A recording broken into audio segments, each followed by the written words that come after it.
चलिए बच्चों, हमने फ्रीक्वेंसी डिस्ट्रीब्यूशन शुरू किया था। मिड पॉइंट पढ़ लिया था हमने।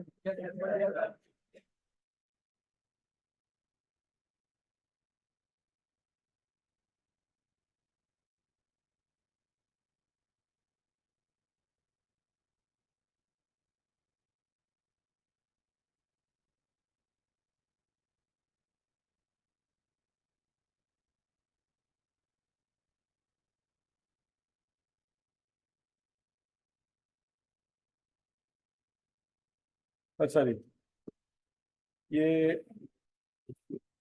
मिड पॉइंट हमने पढ़ लिया था और उसके बाद क्या पढ़ा था? क्लास इंटरवल पढ़ लिया था। अब बच्चों अगला कंसेप्ट हम पढ़ना है रिलेटिव फ्रीक्वेंसी। अगला कंसेप्ट कौन सा है? Relative frequency. डेफिनेशन लिखा उसकी।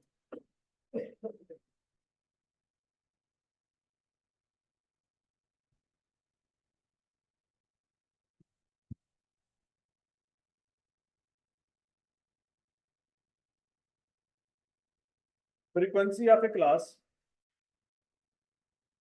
Frequency of A class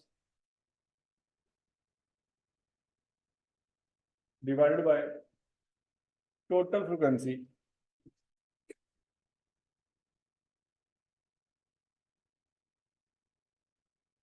frequency of a class divided by total frequency is called relative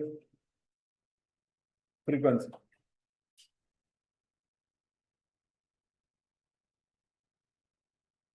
Frequency of a class divided by total frequency is called relative frequency. Here is something. अब बच्चों इसका concept क्या है या इसकी जरूरत की पेश आई?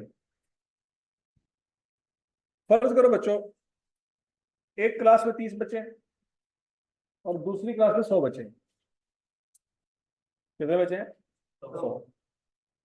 जिस क्लास में 30 बच्चे हैं वहां पे भी टॉपर 5 है, 5 बच्चे टॉपर हैं। जिस क्लास में टोटल बच्चे कितने हैं? 30, वहां पे टॉपर कितने हैं? 5। और जिस क्लास में 100 बच्चे हैं वहां पे भी 5 टॉपर हैं। तो क्या हम कह सकते हैं दोनों क्लासेस की परफॉर्मेंस सेम है? नहीं कह सकते। अगर हम नंबर को देखेंगे ना तो हम गुमराह हो जाएंगे। नंबर के हिसाब से बात करेंगे तो दोनों क्लास में 5-5 बच्चे हैं। ऐसी है ना? पहली क्लास में भी 5 है, दूसरी क्लास में भी। अब नंबर हमें गुमराह कर रहे हैं। नंबर की बेस पे फैसला नहीं होगा कि दोनों क्लासेस की परफॉर्मेंस सेम है। तो इसका मतलब है नंबर, सिर्फ और सिर्फ अगर हम नंबर की बात करेंगे तो बात सही समझ नहीं आ सकती। अब किस चीज, किस लैंग्वेज में बात करें कि बात अगले बंदे को समझा सकें कि नहीं यार दोनों सेक्शन बराबर नहीं है? बोलो। अब वो तो 5, हम कहेंगे उसमें 5 है, इसमें 5 बराबर है, टॉपर तो दोनों बराबर है। तो फिर तो बोलो तो सही, कौन सी ऐसी बात उसको करेगा अगले बंदे को समझ आ जाए कि नहीं यार क्लास ए की परफॉर्मेंस बी के परफॉर्मेंस के बराबर नहीं है? कौन सी बात करें? अगर उसको बच्चों की बात करेंगे, बच्चे कहेंगे यार ओजे जी 5 टॉपर ने, एरे जी 5 टॉपर ने।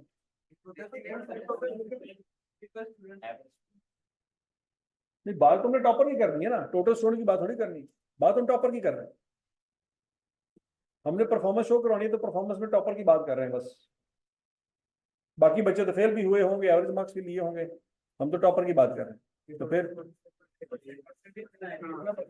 तो बच्चों इन जिन बच्चों की बात करें 5-5 हैं, अब नंबर को एक्सप्लेन करेंगे तो अगला बंदा गुमराह हो जाएगा। अब हमें नंबर एक्सप्लेन करने की बजाय परसेंटेज को एक्सप्लेन करना चाहिए। मतलब पहली क्लास में 5 बच्चे हैं लेकिन कितने परसेंट हैं वो कैसे निकालेंगे? परसेंटेज कैसे निकालेंगे बच्चों? 5 को डिवाइड करेंगे किस पे? टोटल पे, और 100 से मल्टीप्लाई करें। लॉजिक समझ आ गई है? तो पहली क्लास में बच्चों 16.7% बच्चे निकले। चेक कर लो कितने परसेंट निकलेंगे। 16.7% निकले। समझ आई बात?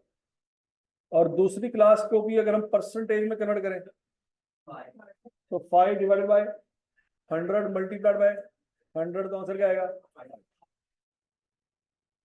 तो समझ आ गया? तो सम टाइम अगर 2, 3, 4, 5 सेक्शन को आपस में कंपेयर करना हो तो टॉपर के नंबर्स कभी हमें सही जवाब नहीं दे सकते कि फलां क्लास में कितने टॉपर है, फलां क्लास में कितने टॉपर है। लॉजिक समझ आ रही सबको?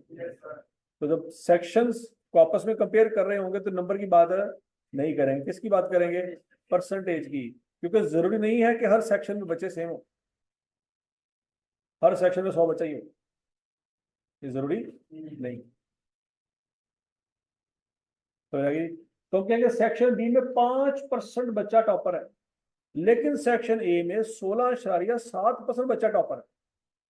तो सेक्शन ए सेक्शन बी से 3 गुना ज्यादा, 3 गुना से भी ज्यादा बेहतर है। सोच लो, नहीं समझ आ रहा? वो डबल नहीं है, 3 गुना से भी ज्यादा है। लेकिन अगर हम सिर्फ नंबर को देखेंगे फिर हम कहेंगे यार दोनों बराबर है, कोई फर्क नहीं है। ओरिजिन भी पॉइंट टॉपर है तो ओरिजिन भी पॉइंट टॉपर। अब की बार नंबर हमें सही बात नहीं समझा रहे, तो जब नंबर सही बात समझा ना पाए तो उस वक्त क्या यूज करेंगे बच्चों? Percentage use. और ठीक है?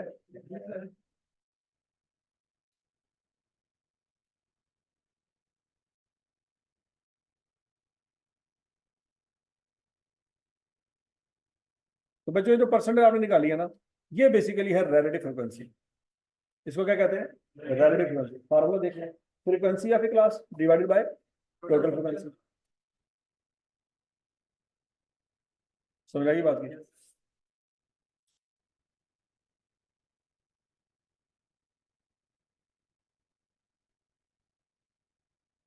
अब बच्चों जरा देखो, पहली क्लास में कितने बच्चे थे?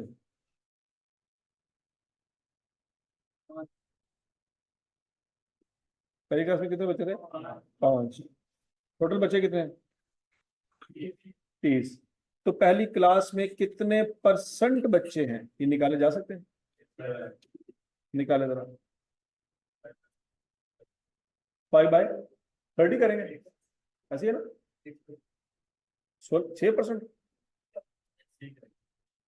हाँ भाई, 5 डिवाइडेड बाय 30 6% आता है। ध्यान से ध्यान से ध्यान से 1.6 आएगा। 16.67% आंसर आता है। मतलब हम ये कह सकते हैं कि पहली क्लास में 16% बच्चे हैं। नहीं समझ आई? सबको बात समझ आ गई? पहली क्लास में कितने परसेंट बच्चे हैं? 16%। नजर तो 5 आ रहे हैं लेकिन 16% बनते हैं ये, नजर 5 आ रहे हैं, ऐसी है ना? तो 16% से क्या मुराद है? अगर क्लास में 30 की बजाय 100 बच्चा होता तो ये बच्चे 5 ना होते, 16 होते। लॉजिक समझ आ रही है आपको? दूसरी क्लास में कितने बच्चे हैं? 8। कितने परसेंट बच्चे हैं?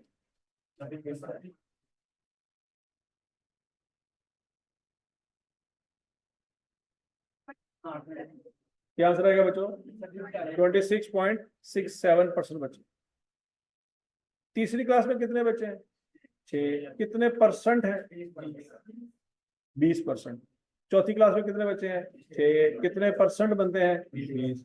पांचवी क्लास में कितने बच्चे हैं? 5। कितने परसेंट बनते हैं? समझ आ गई जी? अब ये तमाम परसेंटेजेस को अगर हम जमा करें तो आंसर क्या आना चाहिए? आवाज नहीं आई? 100% आंसर आना चाहिए। लेकिन अगर आप आंसर परसेंट में नहीं निकाल रहे तो फिर आंसर 1 आना चाहिए। तो याद है? ये बात भी आपने 7वीं 8वीं 9वीं में पढ़ी हुई है। अगर आपको याद है कि नहीं याद तो वो पता नहीं, पढ़ी है कि नहीं पढ़ी? Sum of all the parts is equal to 1। याद करो, नहीं याद आ रहा? Sum of all the proportions, याद है कुछ कुछ? sum of all the fractions is equal to 1 या sum of all the percentages is equal to 100। ठीक है, तो रिलेटिव फ्रीक्वेंसी समझ आएगी बच्चों? रिलेटिव फ्रीक्वेंसी क्यों निकाल रहे हैं, वजह क्या है, इसका इस्तेमाल क्या है? कब? इस क्लास को, इस डाटा को जब किसी दूसरे डाटा से कंपेयर करेंगे तो नंबर को नंबर से कंपेयर नहीं करेंगे, परसेंटेजेस को परसेंटेजेस से कंपेयर, तब सही बात समझ आएगी। नंबर को नंबर से कंपेयर क्यों नहीं करेंगे?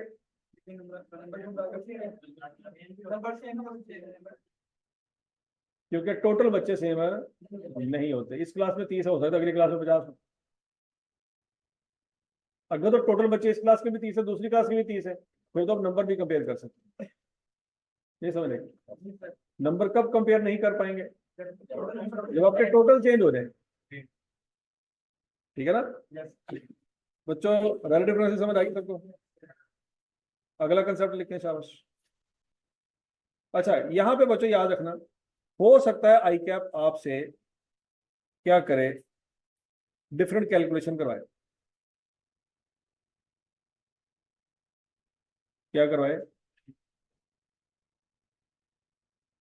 Different calculation.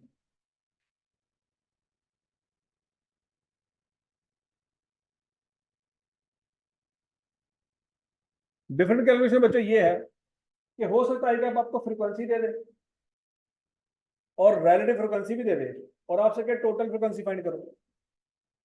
कर सकते हैं? करें जरा। फ्रीक्वेंसी दे दे, रिलेटिव फ्रीक्वेंसी भी दे दे और कहे टोटल फ्रीक्वेंसी फाइंड करो।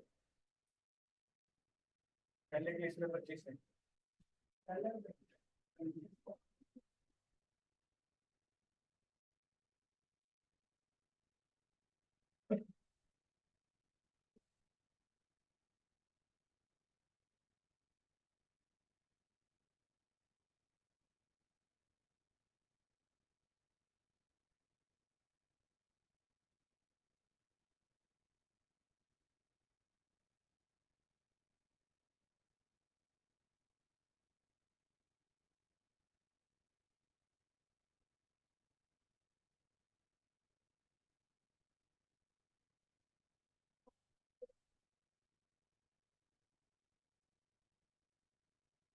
हाँ जी,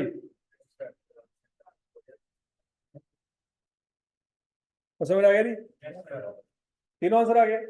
पहले का आंसर क्या है? दूसरे का? तीसरे का? अगर इसमें कोई भी चीज आई कैप कैलकुलेट करने को कर लेंगे ना।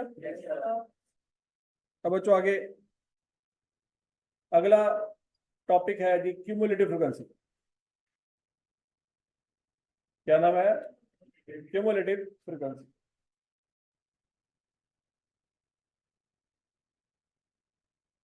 क्यूमुलेटिव फ्रीक्वेंसी बच्चों दो तरह की होती है। कौन कौन सी? लेस देन क्यूमुलेटिव फ्रीक्वेंसी और मोर देन क्यूमुलेटिव फ्रीक्वेंसी।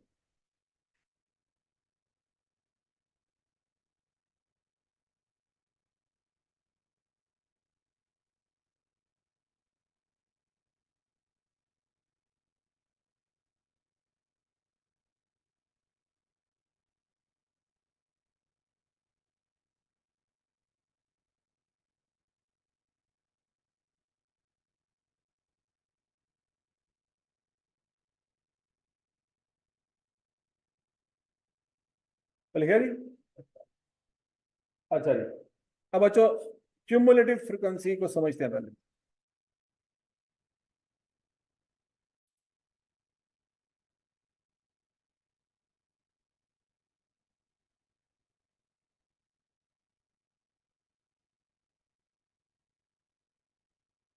अब बच्चों जरा देखें, क्यूमुलेट का मतलब होता है जमा करना, इकट्ठा करना। पहली क्लास में कितने बच्चे हैं? 5। ठीक हो गया जी? पहली क्लास के टोटल बच्चे 5। दूसरी क्लास में कितने हैं? 8। अब दूसरी क्लास तक टोटल बचे कितने हो गए? 13। क्या ये बात समझ नहीं? 13 कहाँ से आया? नहीं समझ रही? ठीक हो गया? नहीं समझ रही? तीसरी क्लास में कितने बच्चे हैं? तो तीसरी क्लास तक टोटल बच्चे 19। 19 कैसे आया? 5, 8 और 6 को क्या किया? जमा। चौथी क्लास में कितने बच्चे हैं? चौथी क्लास तक समझ आइए। पांचवी क्लास में कितने बच्चे हैं? 5। तो टोटल आखिरी क्लास की फ्रीक्वेंसी क्या आएगी? 30। तो समझ आइए। अच्छा, ये लेस देन क्यूमुलेटिव फ्रीक्वेंसी है। ये क्या है? Less than cumulative frequency. अब इसका मतलब क्या है? अब बच्चों जरा सोच समझ के जवाब देना। अगर मैं आपसे पूछूं कि पहली क्लास में ऐसे कितने बच्चे हैं जिनके नंबर 9.5 हैं?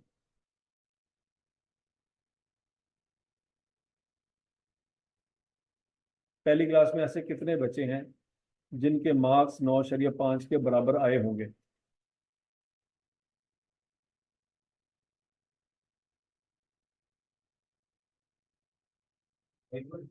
हाँ जी। क्यों? कैसे पता लगा कोई भी नहीं है? हैं? अब बोलो तो सही। अगर किसी के 9.5 आए होते तो वो दूसरी क्लास में होता, पहली में ना होता। ऐसी है। चलो, इसका मतलब हम ये नहीं कह सकते कि पहली क्लास में 9.5 के बराबर कितने बच्चे हैं, हो ही नहीं सकते। लेकिन ये तो कह सकते हैं कि 9.5 से नीचे कितने बच्चे हैं? कितने? तो ये नीचे की बात हो रही है कि ऊपर की बात हो रही है? नीचे की बात हो रही है। समझ आई? अब अगला पॉइंट, 19.5 मार्क्स से नीचे नीचे कितने बच्चे हैं? हाँ जी। अकल आई? अकल आई? नहीं अकल आई? नहीं समझ आई कि 19.5 से नीचे नंबर लेने वाले बच्चे 8 हैं? नहीं, 8 नहीं है, 13 है। 13 कैसे?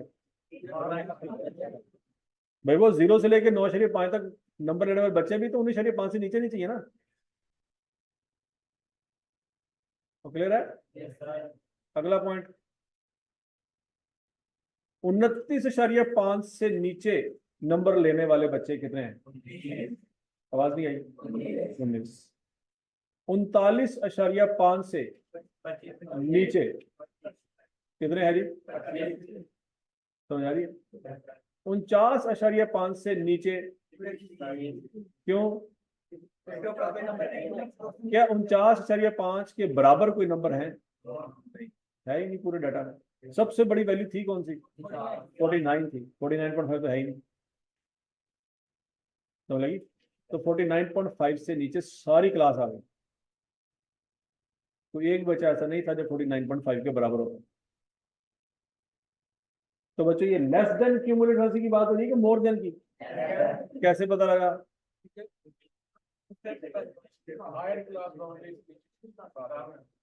ठीक है। अच्छा, अब हमने कहा कि एक और भी क्लासिफिकेशन है मोर देन क्यूमुलेटिव फ्रीक्वेंसी। कौन सी? More than cumulative frequency. अब उसमें बच्चों हम बात शुरू करेंगे आखिरी क्लास से। किससे बात शुरू करेंगे? आखिरी क्लास से। आखिरी क्लास की फ्रीक्वेंसी क्या है? 5। तो बच्चों आखिरी क्लास की मोर देन क्यूमुलेटिव फ्रीक्वेंसी क्या होगी? 5।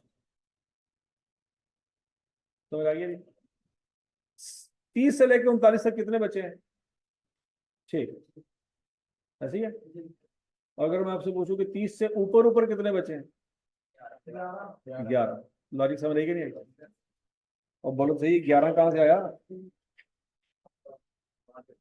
11 कहां से आया? तो बच्चों ये जो 11 बचे हैं 29.5 से ऊपर है कि नीचे? 29.5 से ऊपर है कि 39.5 से ऊपर है?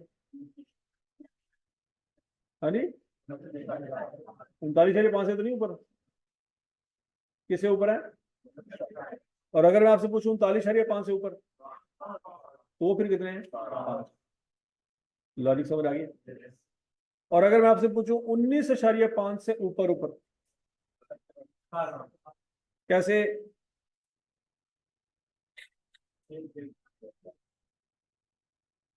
19.5 से ऊपर ऊपर कितने बचे हैं?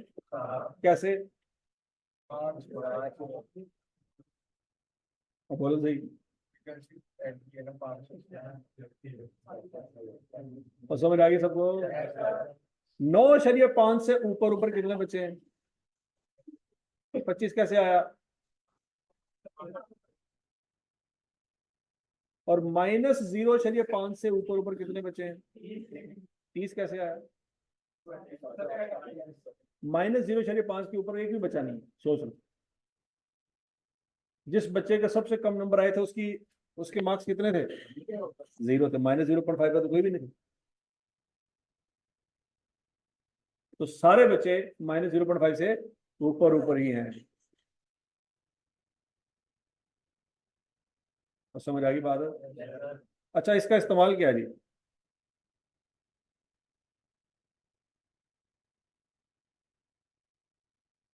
ये जो हम पढ़ रहे हैं इसका इस्तेमाल क्या है? इस्तेमाल देखते हैं।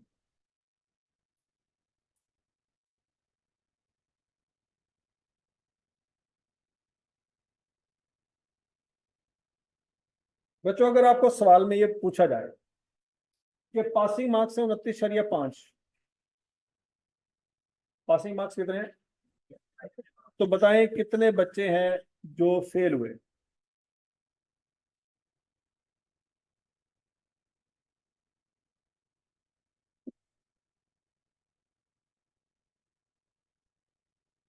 पासिंग मार्क्स है जी 29.5, और आपने बताना है कितने बच्चे फेल हुए।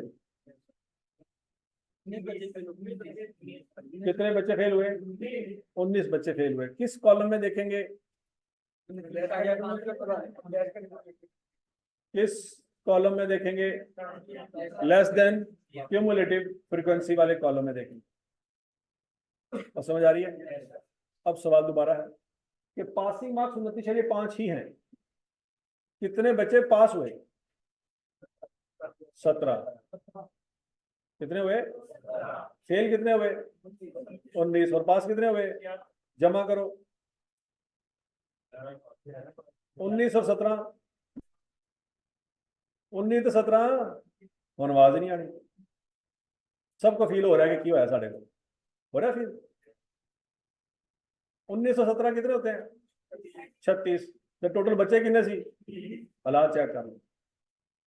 3 बच्चे हैं जो 19 फेल होए, 17 पास होए, तो बंदा ला लेता ले। टोटल बच्चे 30। तुम तो अपने बच्चे भी नहीं पा सकते। और टोटल बच्चे कितने थे जिन्होंने पेपर दिया था? तो 19 फेल हो गए और 17 पास हो गए। मतलब हम कुछ पढ़ रहे हैं और कॉमन सेंस का बेड़ा गर्क कर रहे हैं। तालीम इंसान हासिल करता है शऊर हासिल करने के लिए, और जरा शऊर है सी वो भी बेड़ा गर्क हो।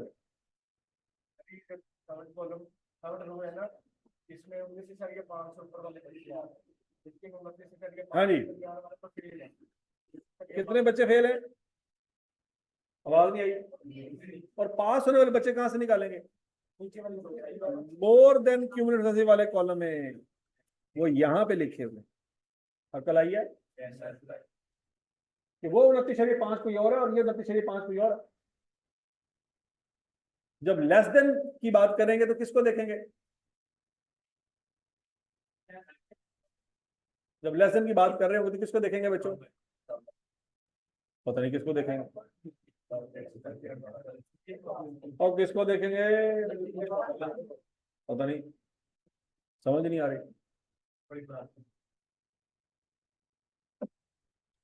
और बोलो तो सही। अपर क्लास बाउंड्री को देखेंगे। किसको देखेंगे? और जब मोर देन की बात करनी होगी तो लोअर क्लास बाउंड्री को देखेंगे। और समझ आई है?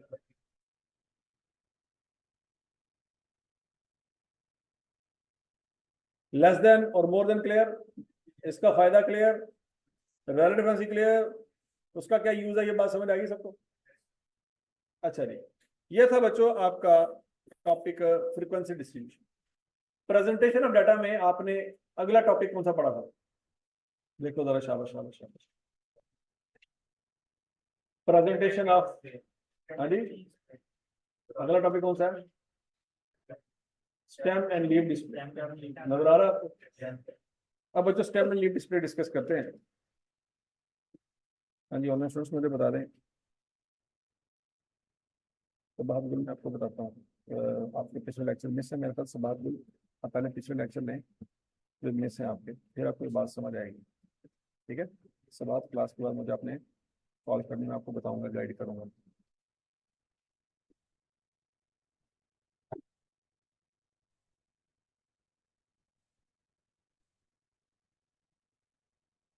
अच्छा जी बच्चों, अब जरा डाटा देखते हैं।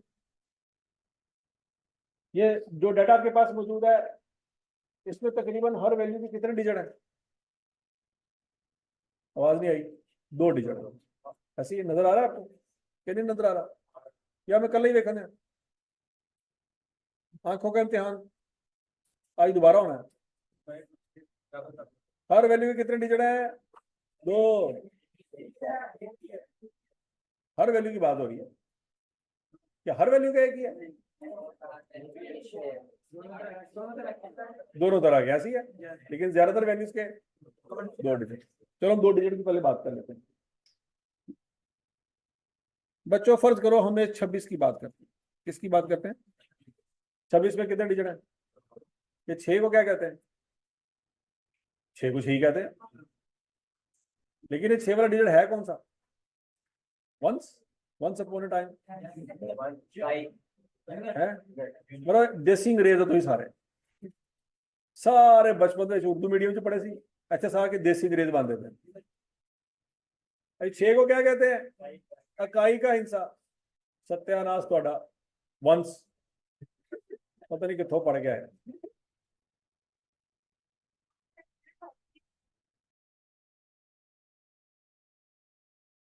हाँ सही है, सही। लेकिन असी जो पढ़िया की पढ़िया इकाई, बस असी वही पढ़ा। तो अपनी अंग्रेजी रखो अपने को। वी डोंट लाइक अंग्रेजी बिकॉज वी डोंट स्पीक अंग्रेजी, वी डोंट अंडरस्टैंड अंग्रेजी, देन व्हाई वी स्पीक अंग्रेजी? और जी समझ नहीं आती, तुसी टुटी पड़ी अंग्रेजी बोल लो, लेकिन जो अगला बोले है तो बताओ गल करी तेरी समझ आ रही। हाँ भाई, 6 को क्या कहते हैं? इकाई का हिस्सा, और 2 को दहाई का हिस्सा। दुहाई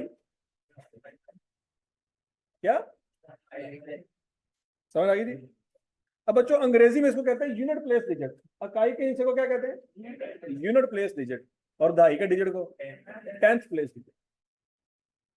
और समझ आई है वंस वालों है? अच्छा जी, अब बच्चों इसका मतलब है तकरीबन, सब नहीं तकरीबन, वो तमाम डिजिट जिसके, तमाम नंबर जिसके 2-2 डिजिट है, पहले डिजिट को क्या कहेंगे? इकाई का डिजिट। और दूसरे को? अब बच्चों याद रखो, दुनिया में पहले इकाई का डिजिट होगा कि दहाई का? पहले इकाई का होगा, बाद में दहाई का होगा ना। मतलब जो 9 से ऊपर जाएगा उसके साथ दहाई का डिजिट आएगा ना, लेकिन जो 9 से नीचे है उसमें तो इकाई का डिजिट है। नहीं लॉजिक समझ आया? तो कोई भी डिजिट हो उसमें कौन सा वाला डिजिट होना जरूरी है? इकाई का होना तो जरूरी है ना। दहाई का हो या ना हो बाद में देखेंगे, पहले कौन सा होना जरूरी है? तो बच्चों अब याद रखना, ये जो इकाई का डिजिट है ना, इसको कहेंगे हम लीफ। क्या कहेंगे? और जो दहाई का डिजिट उसको हम कहेंगे स्टेम। इकाई के डिजिट को क्या कहेंगे? लीफ। और दहाई के डिजिट को स्टेम। और लॉजिक समझ आ गया है? अच्छा, अब बच्चों सोच समझ के आपने मुझे जवाब देना है। ये डाटा सारा गौर से देखिए। अब आपने मुझे बताना है इस डाटा में सबसे बड़ा स्टेम का नंबर क्या है? सबसे बड़ा स्टेम,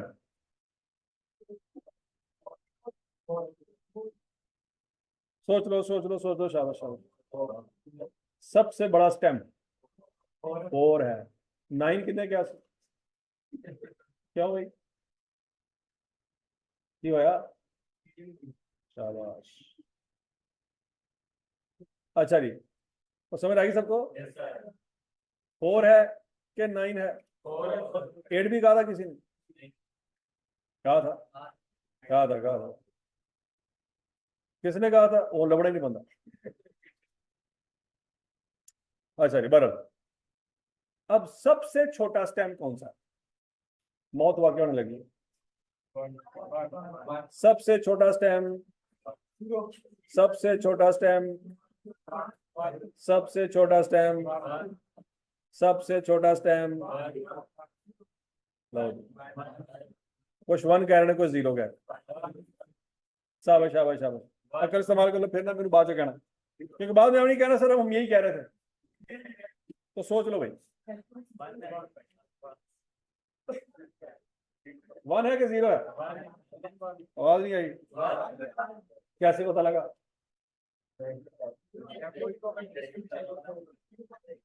आवाज नहीं आई।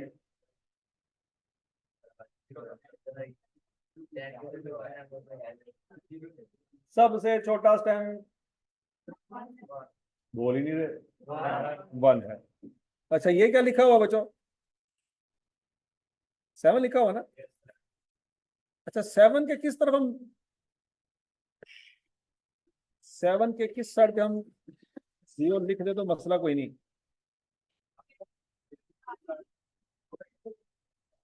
दाएं तरफ के बाएं तरफ, जितने मर्जी 0 लिख दे, कोई मसला है? किसी को इतराज? ये तो इकाई का डिजिट हो गया, तो ये क्या है? किसी को इतराज है? नहीं, इतराज है तो बता दो। तो 2.5 का डिजिट तो इसके साथ भी है ना फिर, कि नहीं है? तो फिर सबसे छोटा स्टेम कौन सा है? फिर 1। इस डाटा में सबसे छोटा स्टेम कौन सा है? 0 है। अखा लियो, अखा पता नहीं कितने ने थोड़ियां,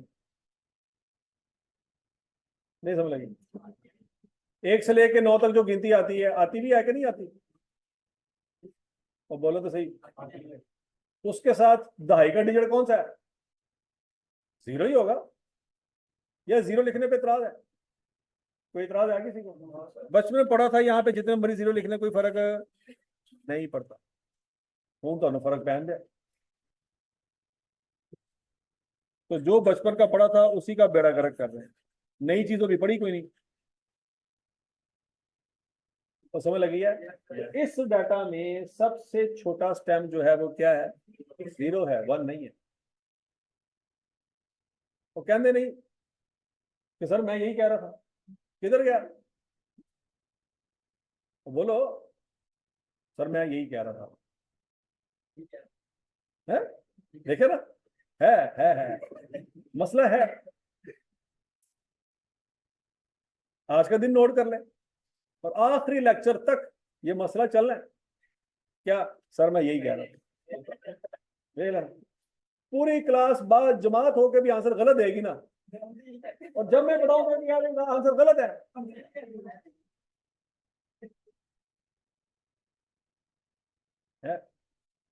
अपने पैरों तो तुसी खड़े नहीं होंगे, तो तुसी कहते हो पॉलिटिशियन असूल ते नहीं कायम रहंदे। अपने तो पहले असूल डिफाइन कर लो। अच्छा जी, तो सबसे छोटा स्टेम कौन सा है? 0। सबसे बड़ा स्टेम कौन सा है? 4। तो बच्चों, स्टेम एंड लीफ डिस्प्ले का सबसे पहला असूल यह है कि सबसे छोटे स्टेम से लेकर सबसे बड़े स्टेम तक जितने भी वैल्यू बनती हैं उतनी क्लासेस बना लें। कितनी क्लासेस बनेगी? पता नहीं, 15, 16.5, पौने 17 क्लासेस बनेगी। और कितनी क्लासेस बनेगी? गिनती नहीं आ रही, कितनी बनेगी? कौन कौन सी? 0। शाबाश शाबाश शाबाश शाबाश।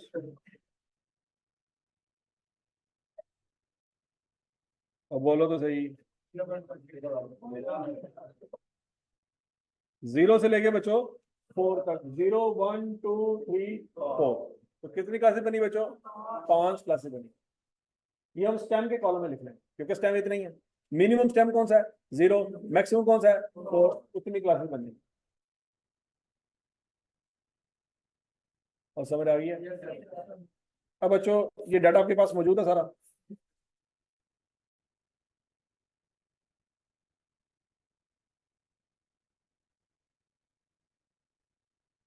अब सबसे पहली वैल्यू क्या थी?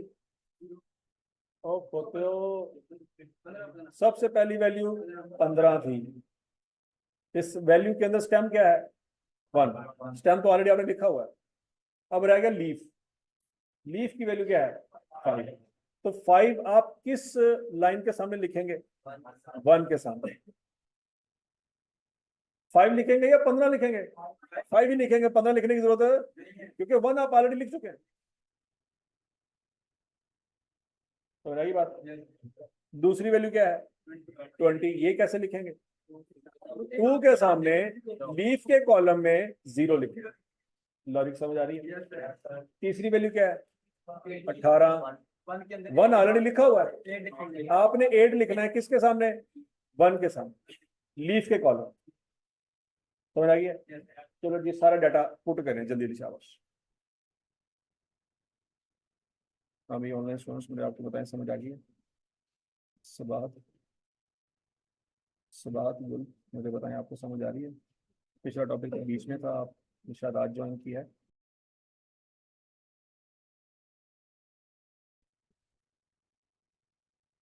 ऑनलाइन स्टूडेंट्स आप मुझे बता दें कोई मसला मसाला। ओके ठीक हो गया।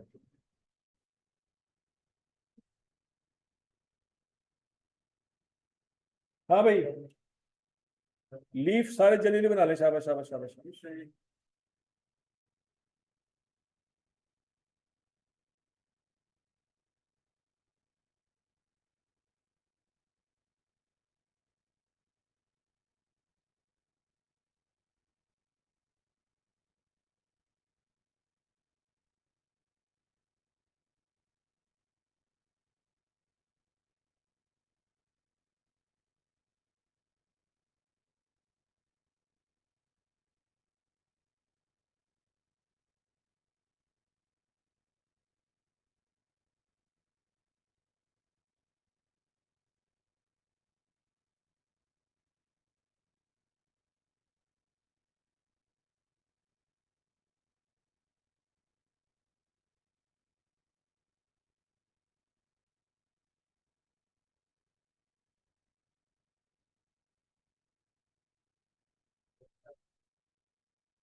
जीरो कहाँ आएगा भाई?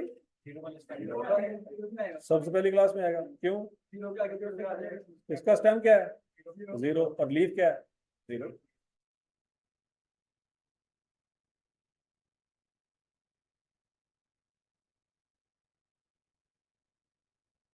तो ठीक है, बना लिया सबने? सबने बना लिया है? अब बच्चों मुझे बताओ जरा, पहली क्लास में कितनी वैल्यूज आएंगी?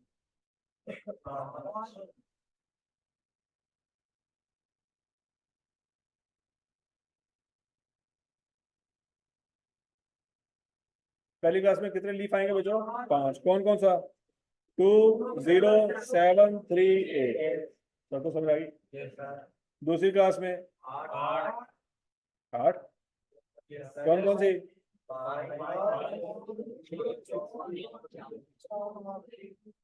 मैच कर लें, हो रही है? तीसरी क्लास में बच्चों कौन कौन सी? ऐसी है? चौथी क्लास में 6। कौन कौन सी? आखिरी क्लास में 5 वैल्यूज। ठीक हो गया जी? अच्छा, क्या बच्चों ये वही डाटा है जो डाटा आपके पास ऊपर ओरिजिनली अवेलेबल था, या ये कोई नया डाटा है? ओरिजिनल कितने बच्चों ने टेस्ट दिया था? इन वैल्यूज को जमा करें तो कितनी वैल्यूज आनी चाहिए? 30 आनी चाहिए। अगर 31 आ गई तो समझ आ रही है। और अगर 29 आ गई तो जरा टोटल करके देखें।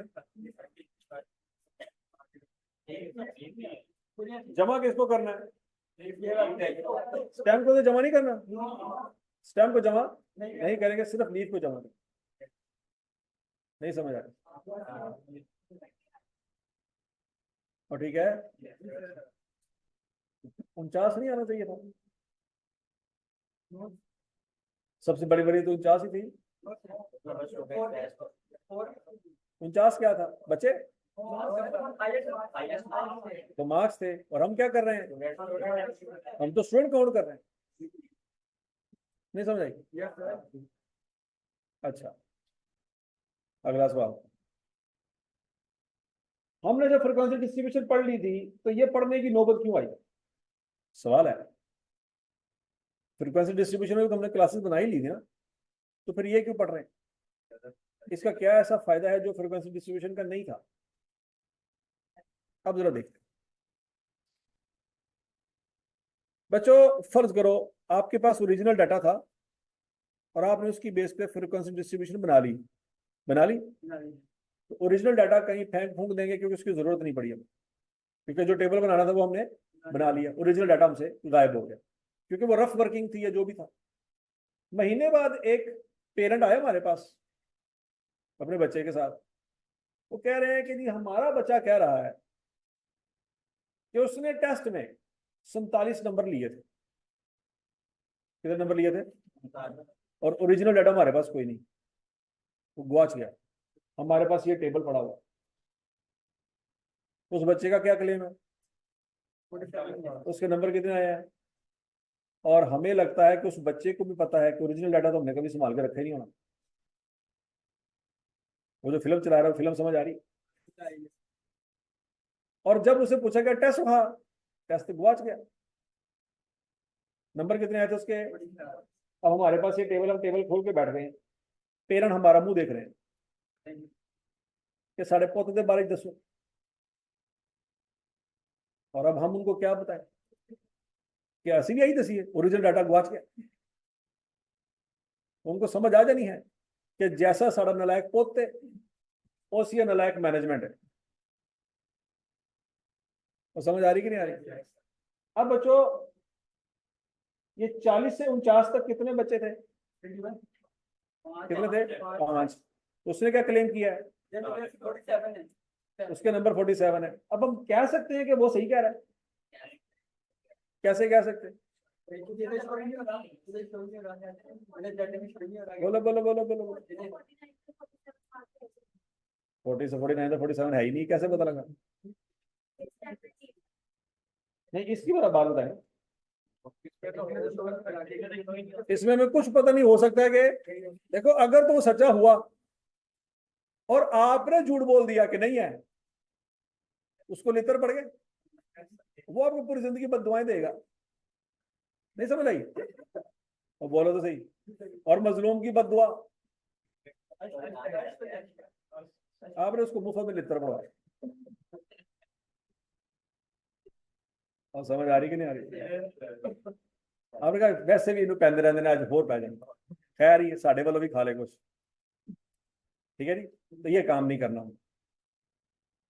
ठीक हो गया। तो बच्चों हमें नहीं पता कि उसके नंबर 47 आए भी थे या नहीं आए थे। हम ये कह सकते हैं कि 40 से लेकर 49 तक 5 बच्चे थे, लेकिन उन 5 बच्चों के नंबर क्या क्या थे हमें नहीं पता।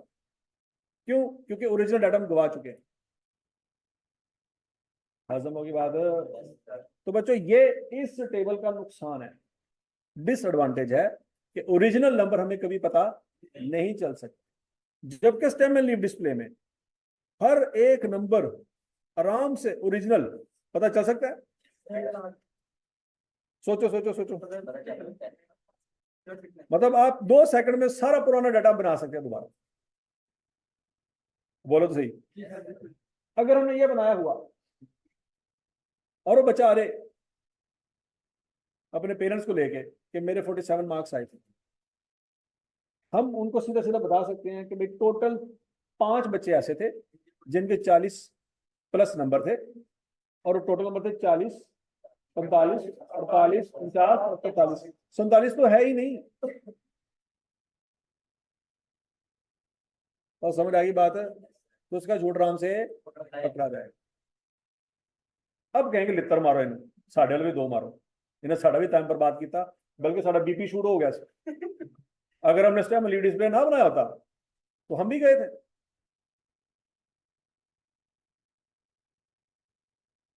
और समझ आ गई बात है, तो स्टेम एंड लीफ डिस्प्ले का क्या फायदा है, ये बात समझ आ रही है, और फ्रीक्वेंसी डिस्ट्रीब्यूशन के क्या डिसएडवांटेज है, ये बात भी समझ आ रही है।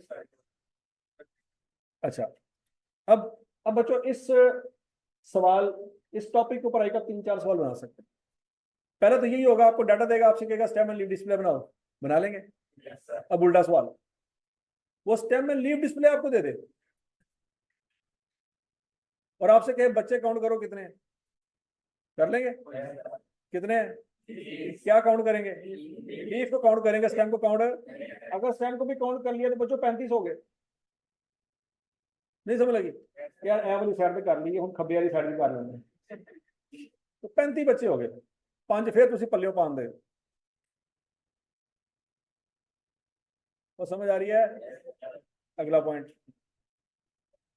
आई कब अगर आपसे ये पूछ ले कि बताओ इस डाटा में सबसे छोटी वैल्यू कौन सी थी, किसको देख के बताएंगे? स्टैम्प को, स्टैम्प को देखेंगे ना।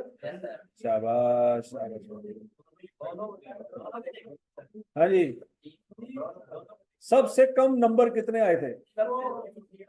0 आए थे। कैसे पता लगा? और समझ आई है? अच्छा, अगर आगे से वो ये पूछ ले कि बताओ इस डाटा में सबसे हाईएस्ट मार्क्स कितने थे, तो हम 4 कहेंगे, 9 कहेंगे? यस, सबको हाई नंबर 9 सी दो बेटे, जिन्हें अगला पढ़ते जा रहे हैं कॉमन सेंस बेड़ा गर्क करते जा रहे हैं। सबसे हाईएस्ट मार्क्स 9 थे, कितने थे?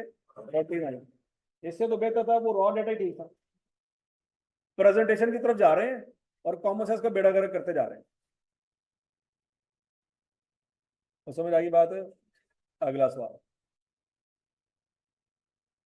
इस डाटा में वो वाला बच्चा जो मिडल में आ रहा है, कहां आ रहा है? मिडल में। चलो मिडल में पहले छोड़ो। अब सवाल यह है आपसे कि बताओ ऐसा कोई बच्चे हैं जिनके सेम मार्क्स आए हों?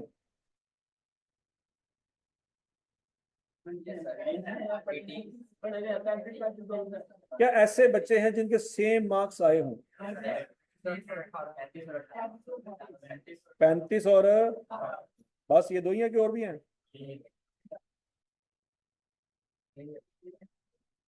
अब आपके सर 8 तो 4-5 दफा आया, वो पहले में भी 8 है, दूसरे में 2 दफा 8 है, तीसरे में, ठीक है। तो 2 बच्चे ऐसे हैं जिनके सेम मार्क्स आए हैं, कौन कौन से? 35 वाले भी 2 बच्चे हैं, 18 वाले भी 2 बच्चे। और समझ आ गई है? अच्छा जी, अगला सवाल कि इस पूरी क्लास में वो बच्चा जो मिडल में आ रहा है उसके नंबर कितने हैं? 25 है। इस पूरी क्लास में अगर कोई बच्चा मिडिल में आ रहा होता तो उसके नंबर 25 होते, 14 होते। अगर कोई बच्चा मिडल में आए, मिडल में, सेंटर में, ना वो टॉपर में है ना वो फेल होने वाले बच्चों में, मिडल में है, तो अगर वो बच्चा मिडल में है उसके मार्क्स कितने होंगे? 24, 44.5, 24.5, 25। सोच के सोच के सोच के 4.5।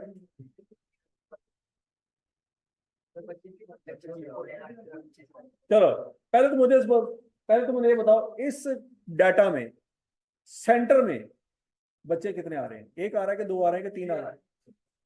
6 बच्चे आ रहे हैं। मिडल निकालना है, मिडल। मिडल। अब बिल्कुल सेंटर में सोचोगे, 6 बच्चे आ रहे हैं।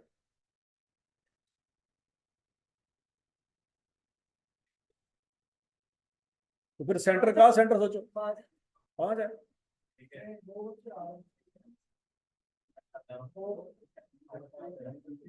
क्या कर लो, केड़े चक्कर में पै गए हो। किसी जमाने में ज्योमेट्रियां, ट्रिग्नोमेट्री, अलजबरा, पता नहीं क्या क्या पढ़ा था, तो आज थोड़े को सेंटर नहीं निकल रहा। हालात चेक कर। इन लोगों ने किसी जमाने में ब्रेन की सर्जरी करनी थी, ब्रेन में से नर्व्स ढूंढनी करनी थी, क्या ये तो सेंटर नहीं निकल रहा थोड़े को। बड़े बड़े तुम प्लाजे बनाने से हैं। अब बुर्ज खलीफा तो कख भी नहीं, एनी तो मेरी बेसमेंट होगी।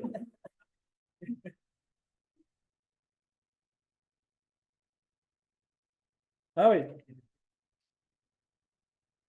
अब बोलो तो सही, बड़े बड़े डॉक्टर और इंजीनियर बैठे हुए हैं यहाँ पे, तो सेंटर नहीं निकल रहा।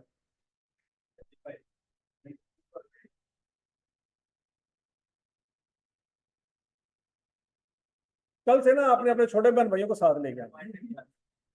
ਤੁਹਾਡਾ ਤਾਂ ਮੈਂ ਘਰ ਚ ਰੋਗ ਖਤਮ ਕਰਾਂ, ਜੇ ਤੁਸੀਂ ਘਰ ਜਾ ਕੇ ਉਹਨਾਂ ਨੂੰ ਤੁਸੀਂ ਅੱਗੇ ਲਾਇਆ ਹੋਇਆ ਨਾ ਸਾਰਿਆਂ ਨੂੰ, ਉਹਨਾਂ ਨੂੰ ਪਤਾ ਲੱਗਿਆ ਕਿੰਨੇ ਜੋਗਾ ਗੱਲਾਂ ਇਹਦੇ ਕੋਲ ਕਰਾ ਲਓ ਜਿੰਨੀਆਂ ਮਰਜ਼ੀ है। एफएससी प्री मेडिकल कर रहा हूँ मैं, एफएससी प्री मेडिकल। हाँ भाई, पहले तो मुझे बताओ मिडल में क्या इस डाटा का कोई सेंटर होगा कि नहीं होगा। पहले तो ये सोचो, पता नहीं होता डाटा सेंटर ही ना हो। अब बोलो तो सही, सेंटर होगा कि नहीं होगा। इस पे तो पहले मान लेके आए है, फिर वो बच्चा ढूंढे जो सेंटर में, सेंटर में वो बच्चा ढूंढे। अगर वो बच्चा मिल गया तो उसका पेपर खोल के देख लें कि क्या नंबर लिखे हो। अब बोलो तो सही, क्या सेंटर में एक बच्चा होगा कि नहीं होगा। होगा। ढूंढे भाई कौन सा बच्चा। 25, 25 बच्चे का नाम है।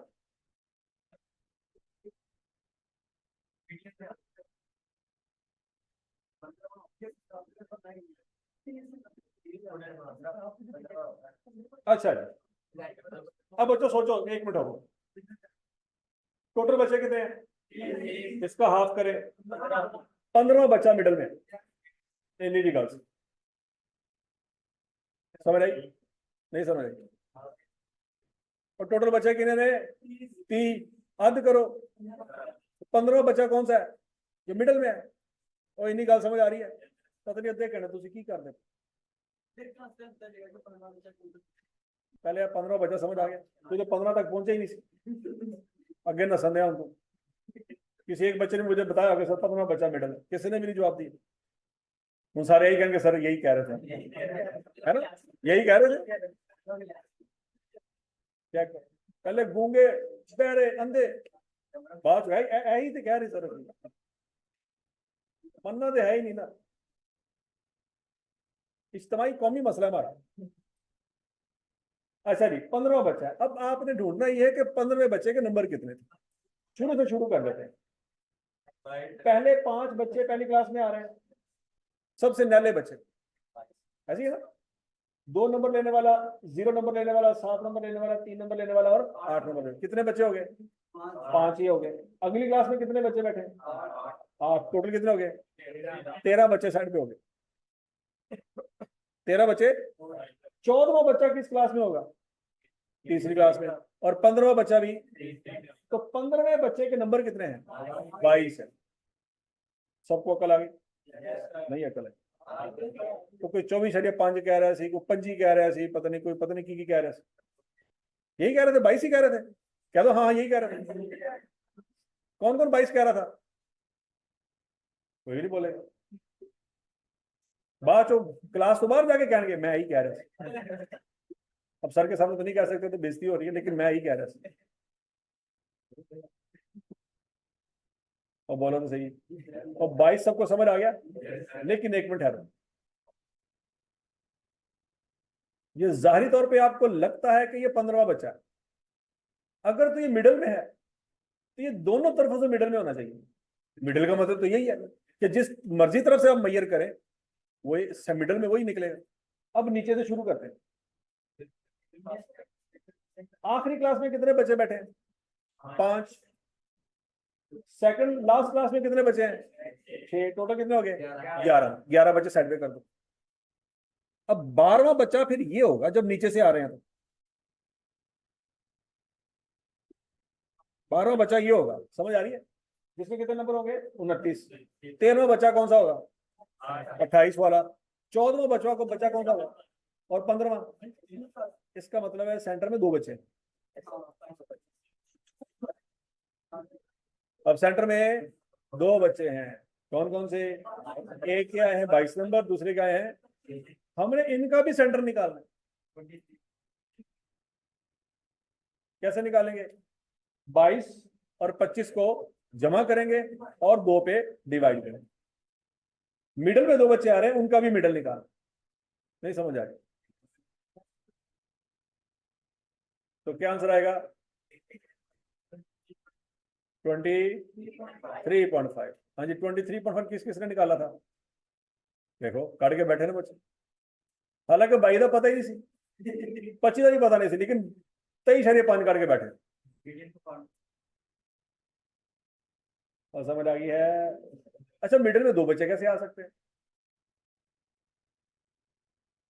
यार? 2 बच्चे मिडिल में कैसे हो सकते हैं? हो सकते हैं या नहीं हो सकते हैं? सोचो सोचो सोचो सोचो। देखो अगर घर में 5 बच्चे हो तो मिडल में 1 होगा, लेकिन अगर 6 हो तो मिडल में 2 ही होंगे ना, 1 थोड़ी होगा। और बोलो तो सही, इस क्लास में टोटल बच्चे कितने थे? 30। तो मिडिल में 1 बच्चा नहीं हो सकता। मेरी बात सुन, अगर एक घर में 5 बहन भाई हो तो मिडिल में 1 होगा, लेकिन अगर 6 बहन भाई हो तो मिडिल में 2 होंगे। और समझ आ गई है? अगर ऑड नंबर ऑफ स्टूडेंट होते तो मिडिल में 1 बच्चा होता, लेकिन नंबर ऑफ स्टूडेंट कितने हैं? इवन। तो मिडिल में 2 बच्चे हैं। तो बच्चों एक वो बच्चा था जिसके 22 नंबर थे और एक वो बच्चा था जिसके 25 नंबर थे। तो बच्चों दोनों की एवरेज ले लेंगे तो आंसर क्या आ जाएगा? 23.5। हजम शुद्ध समझ आ गई सबको जी?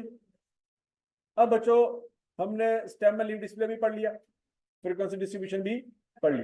प्रेजेंटेशन में तीसरा टॉपिक देखें कौन सा?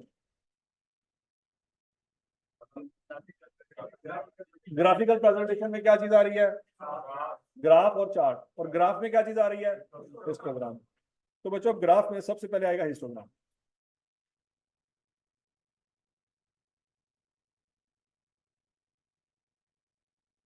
अब बच्चों जरा गौर से देखें।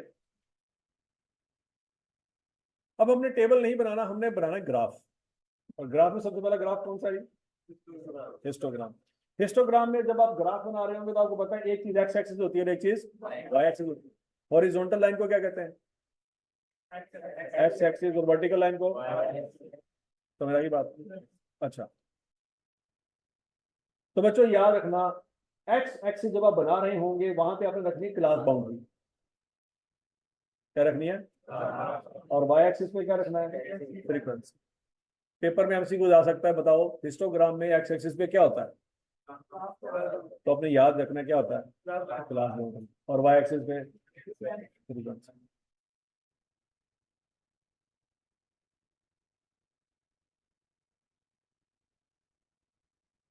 समझ आ गई थी? अब बच्चों फर्ज करो आपको डाटा दिया गया है 50 से 60, 60 से 70, 70 से 80, 80 से 90, 90 से 100। ये क्या है? क्लास लिमिट्स आगे क्लास बाउंड्री। कैसे पता लगा? पहली क्लास जहां पे खत्म हो रही है अगली क्लास वहीं से शुरू हो रही है, तो ये निशानी किसकी है? क्लास बाउंड्री की। याद है? जरूरी नहीं है कि हमेशा क्लास बाउंड्री फ्रैक्शन में ही हो, ये जरूरी जरूरी ये क्या है कि पिछली क्लास जहां पे खत्म हो अगली क्लास वहीं से शुरू हो, ये जरूरी। फ्रैक्शन होना जरूरी नहीं। समझ आ गई? अच्छा जी, पहली क्लास में बच्चों कितने बच्चे हैं? और 50 से 60 क्या चीज है फिर? ये जो 50 से 60 है, ये क्या चीज है? ये क्या बला है? आवाज नहीं आई। नहीं, उसके अलावा, उसके अलावा स्टूडेंट नहीं है? जितने बच्चे नंबर है ये स्टूडेंट है? क्या है? ये मार्क्स है। ये क्या है? मतलब सवाल में क्या कह सकते हैं कि 50 से लेकर 60 नंबर लेने वाले बच्चे कितने हैं? इनमें से किसी बच्चे के 60 नंबर होंगे? नहीं होंगे। क्यों? अगर 60 है तो वो कहाँ जाएगा? दूसरी क्लास में। तो दूसरी क्लास में तो 60 से लेकर 70 तक कितने बच्चे हैं? 70 से 80 तक, 80 से 90 तक, 90 से 100 तक, यहाँ तक की बात सुनेगी। अब ये तो हमने बना लिया टेबल। क्या बनाया? ओरिजिनल हमारे पास डाटा होगा रॉ फॉर्म में, जिसको हमने फ्रीक्वेंसी डिस्ट्रीब्यूशन में क्या किया होगा? कन्वर्ट कर लिया होगा। ऐसी है ना? इसके पीछे एक दास्तान चल चुकी है, वो समझ आई हो क्या दास्तान चली होगी? अब हम उससे आगे की दास्तान चलाने लगे। अब बच्चों आपने करना ये है, आपको जब आपने बचपन में ग्राफ बनाया था तो आपको पता है हमेशा स्टार्टिंग पॉइंट 0 होता है। 0 से ही एक्स एक्सिस चलेगा और 0 से ही वाई एक्सिस चलेगा। ऐसी है ना? हमारा स्टार्टिंग पॉइंट में क्या होगा? 0। लेकिन मसला यह है कि हमारी पहली वैल्यू क्या है? 50। 0 से लेकर 50 तक डाटा ही कोई नहीं। हमारा डाटा शुरू ही कहां से हो रहा है? मतलब सादल अल्फाज में सबसे नहले बच्चे ने भी जो नंबर लिए होंगे तो 50 ही लिए होंगे, उससे नीचे कोई बचा है ही नहीं। तो इसका मतलब ये होगा, तो 0 से लेकर 50 तक कोई डाटा ही कोई नहीं आपके पास। क्या है? कोई डाटा नहीं। तो समझ आ गया? तो हमारी क्लासेस हैं जी 50 से 60, 60 से 70, 70 से 80, 80 से 90, 90 से 100। लेकिन इसका मतलब है अगर इससे पीछे क्लासेस होती तो कौन कौन सी होती? 0 से 0 शुरू करेंगे ना, 0 से 10, 10 से 20, 20 से 30 से 40, 40 से 50। वो सारा डाटा खाली है। क्यों? वहां पे कोई बचा ही नहीं। समझ आ गया? तो बच्चों 0 से लेकर 50 तक क्लासेस तो बनेगी, लेकिन चूंकि डाटा कोई नहीं तो सारे का सारे एरिया को हाइड कर देंगे। ये जो कट लगा हुआ, ये बात समझ आ रही है? ये क्या किया? अगर हम क्लासेस 0 से शुरू करें तो भाई तो 0 के बाद 50 नहीं आता। 0 के बाद क्या आना चाहिए था? 10, 10 के बाद 20 के बाद 30 के बाद 40 के बाद। तो 0 से लेकर 50 तक का सारा डाटा है खाली, तो उसको हमने क्या कर दिया? हाइड कर दिया। देखो, अगर आप ये कहना सर यहाँ पे 0 लिख लें, यहाँ पे 50 लिख लें, पहले क्या लिखा? 0, बाद में क्या रखें? तो 50 के बाद क्या आना था? 100। ये सारा डाटा गायब हो गया। तो स्केल बनाते होते हो ना बचपन में कि एक डब्बा 50 नंबर के बराबर है, तो 50 के बाद अगला डब्बा फिर क्या होता? 100। और उस अगले डब्बे के अंदर ही सारा डाटा आ जाता। उसके बाद सारा ग्राफ खाली। तो ग्राफ का तो बेड़ा गर्क हो जाता ना। ठीक है ना? तो बच्चों 50 के बाद 100 तो नहीं लिख सकते। ठीक हो गया? तो 50 के बाद क्या आना चाहिए? 60 आना चाहिए। 60 के बाद 70, 80, 90, 100। अब वो एक्स एक्स आपको सारा समझ आ गया? जो हमने स्केल बनाया, स्केल क्लियर है? इस स्केल में एक डब्बा कितने नंबर के बराबर है? 10 नंबर के। नहीं समझ रहे? अच्छा, वाई एक्सिस में हमने जाना फ्रीक्वेंसी में। फ्रीक्वेंसी में देखेंगे सबसे बड़ी वैल्यू कौन सी है। तो वाई एक्सिस में डब्बा हमारा फिर किस तरह से बनेगा? हम देखें हमारे पास अवेलेबल बॉक्सेस कितने हैं? कितने हैं जी? 5 हैं। और हमने जाना कहाँ तक है? तो हर डब्बा कितने यूनिट का होना चाहिए? 2 यूनिट का होना चाहिए।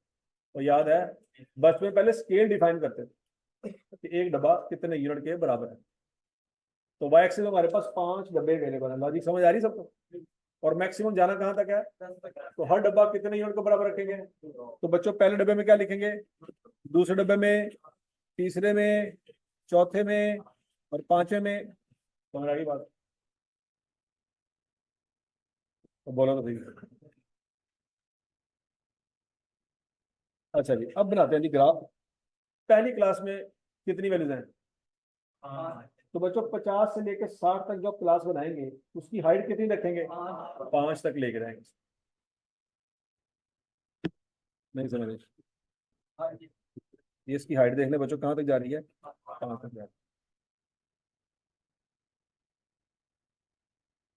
ग्राफ समझ आ रहा है। दूसरी क्लास में कितने बच्चे हैं, 7। तो 60 से 70 तक की क्लास की हाइट क्या होगी बच्चों, ये जरा देख लो,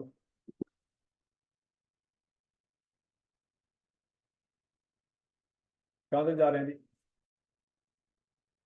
7 तक जा रहे हैं।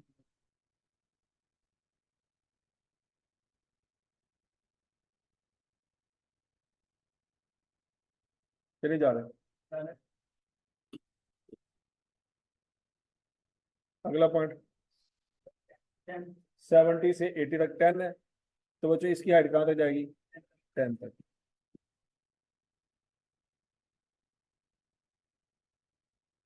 तो उसको अगली क्लास, इसकी हाइट बच्चों कहाँ तक जाएगी, 6 तक।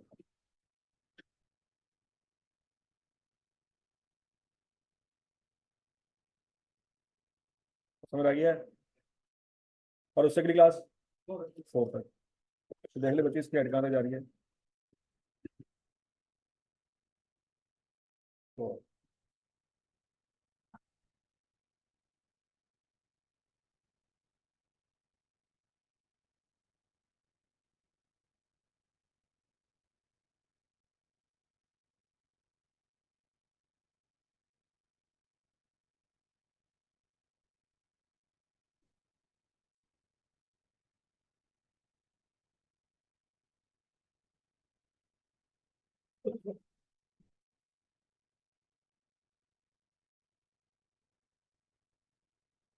तो समझ आ गया सबको, ये ग्राफ सबको समझ आ गया बच्चों। अच्छा जी, उसके बाद अगला ग्राफ है फ्रीक्वेंसी पॉलीगॉन।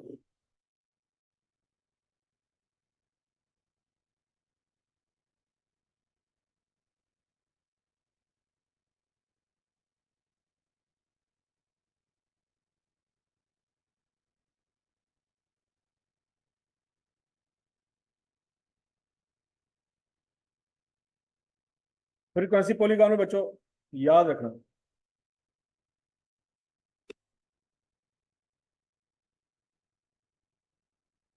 कौन सा गेन आपको डाटा दिया हुआ कि नहीं दिया हुआ।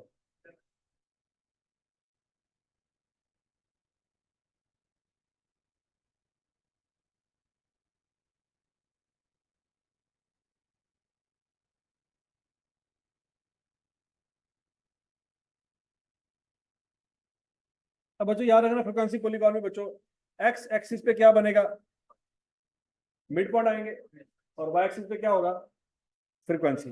अगर आपको सिर्फ क्लास बाउंड्री या फ्रीक्वेंसी दी जाए तो मिड पॉइंट तो आप निकाल सकते हैं कि नहीं निकाल सकते हैं। मिड पॉइंट निकालने के कितने फार्मूले पड़े थे, आवाज नहीं आई, दो। कौन कौन से, lower class limit plus upper class limit divided by 2, और दूसरा lower class boundary plus upper class boundary divided by, तो दोनों में से जो मर्जी हो मिड पॉइंट सेम आएगा, याद है। अच्छा जी, अब बच्चों डाटा वही है जो ऊपर अभी हमने हिस्टोग्राम में यूज किया है। 50 से 60 कितने बच्चे हैं, 5। 60 से 70 7, 70 से 80 10, 80 से 90, 90 से 100। समझ आ गई, ये सारा डाटा ऊपर वाला ही है। अब बच्चों वंस अगेन हम अपना ग्राफ 0 से शुरू करेंगे। किसे शुरू करेंगे, 0 से। और हमने एक्स एक्सिस पे क्या लेना है, मिड पॉइंट। क्या लेना है, सबसे छोटा मिड पॉइंट कौन सा हमारे पास, 55 है। अब 0 के फौरन बाद 55 नहीं आ जाएगा। समझ आ रही है, हम कहेंगे कुछ क्लासेस यहाँ पे स्किप हुई हैं, कट ऑफ करके उनको हम हाइड कर दें। समझ आ गई। अच्छा, 55 से पहले बच्चों एक डब्बा हम छोड़ देंगे, क्योंकि छोड़ेंगे मैं आपको एंड में बताऊंगा। एक डब्बा छोड़ के अगले डब्बे पे क्या लिखेंगे, 55, फिर 65, फिर 75, फिर और उसके एंड पे भी एक डब्बा हम बनाएंगे। समझ आ गई बात, तो बोलो सही, ये क्लियर है। अच्छा, वाई एक्सिस पर हमें क्या बनाना है, फ्रीक्वेंसी। फ्रीक्वेंसी की सबसे बड़ी वैल्यू क्या है, 10। तो 10 तक जाना हमने। सबसे पहले देखेंगे डब्बे कितने, कितने डब्बे हैं, 5। तो स्केल फिर क्या बनाएंगे बच्चों? 2 का, 2 4 6 8 10।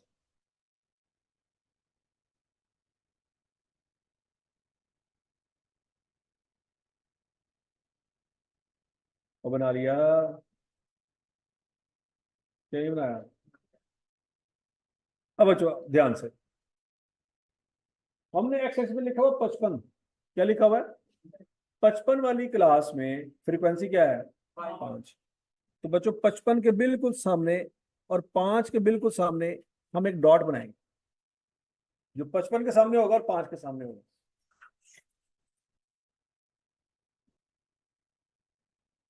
क्या बच्चों ये बात सबको समझ आई है कि नहीं समझ आई? यहाँ पे वो बॉक्स नहीं बनाएंगे, सिर्फ एक डॉट लगाएंगे। क्लियर? अगला डॉट कहाँ पे लगाना है? किसके सामने लगाना है? 65 के सामने और 7 के सामने। समझ आ गया सबको?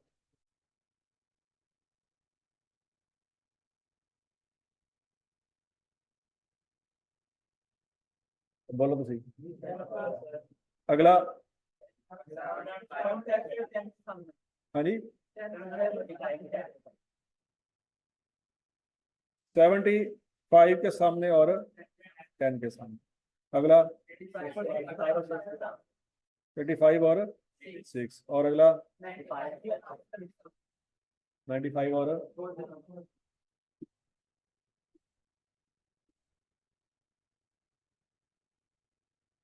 क्लियर सबको? अच्छा जी, हमने सारे डॉट बना लिए। अब बच्चों इन डॉट को आपने एक लाइन से ज्वाइन कर देना है।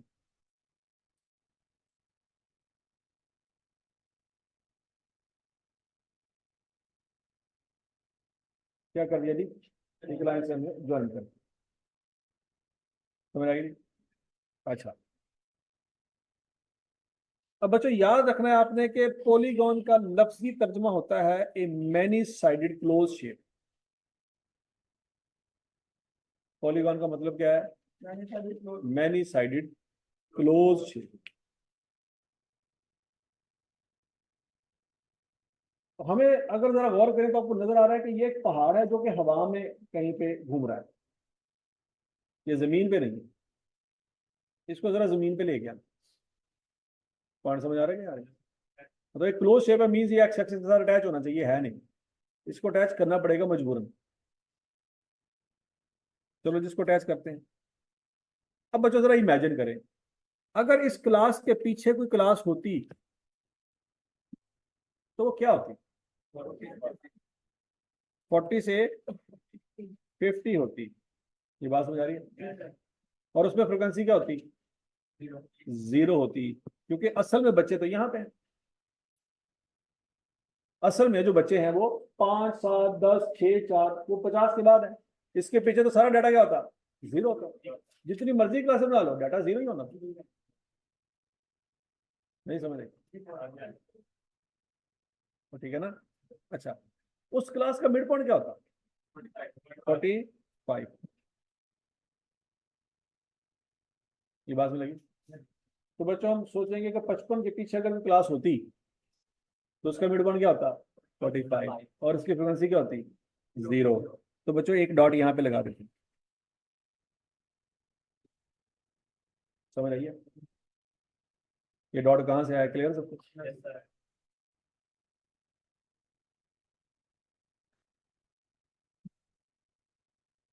और इस डॉट को और इस डॉट को हम डॉटेड लाइन से ज्वाइन कर देंगे।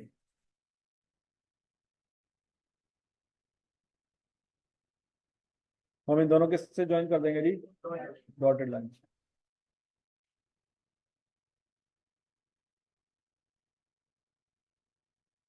तो समझ आ गई सबको? अच्छा, 100 के बाद क्लास सोचे कोई? 100 से 110, मिड पॉइंट क्या होता है उसका? 105। और फ्रिक्वेंसी क्या होती? 0। तो बच्चों 105 पे फ्रिक्वेंसी 0 है, एक डॉट यहाँ पे बनाते हैं। ठीक हो गया? और इसको डॉटेड लाइन से ज्वाइन कर दो।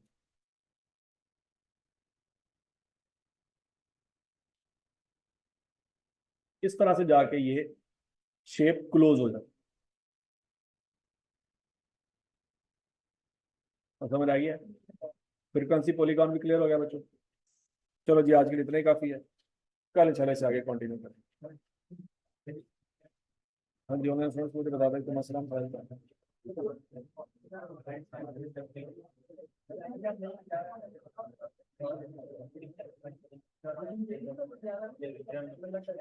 ऑनलाइन स्टूडेंट्स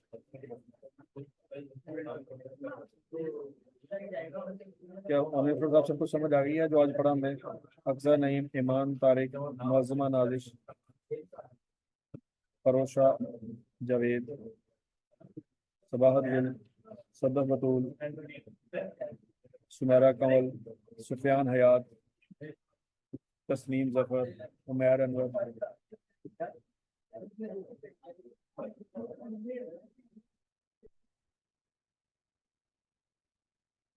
ओके जी। जी परोसा, परोसा जवेद, आपने हाथ खड़ा किया है। आप जरा मैसेज लिख के टाइप कर दें क्या इशू है।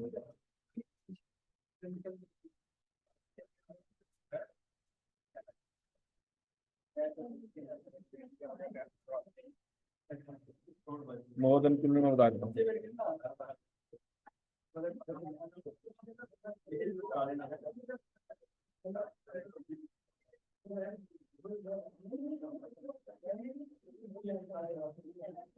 अच्छा जी, मोर देन क्यूमुलेटिव में कंसेप्ट ये था हमारा।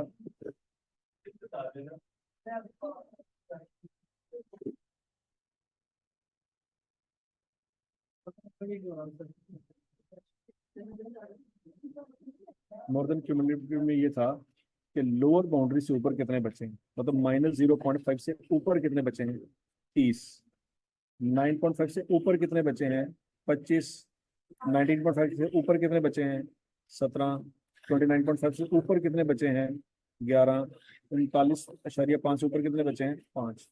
ये है मोर देन क्यूमुलेटिव का कंसेप्ट। क्या ये आपको समझ आइए?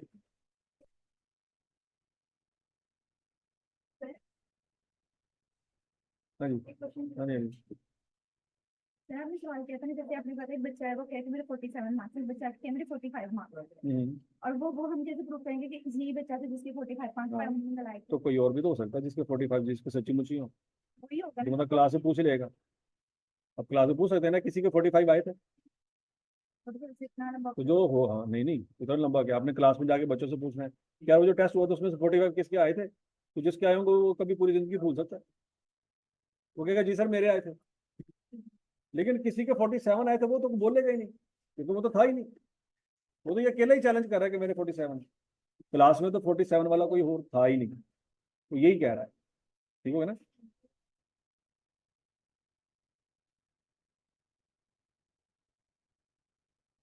हाँ जी, मोर देन क्यूमुलेटिव और लेस देन क्यूमुलेटिव क्लियर होगी जी। सबाहत गुल।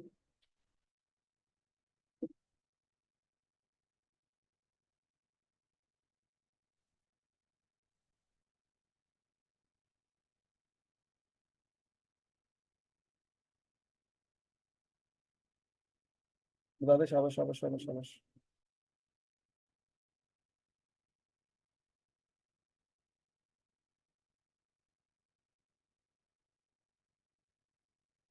ओके बच्चों, थैंक यू, अल्लाह हाफिज।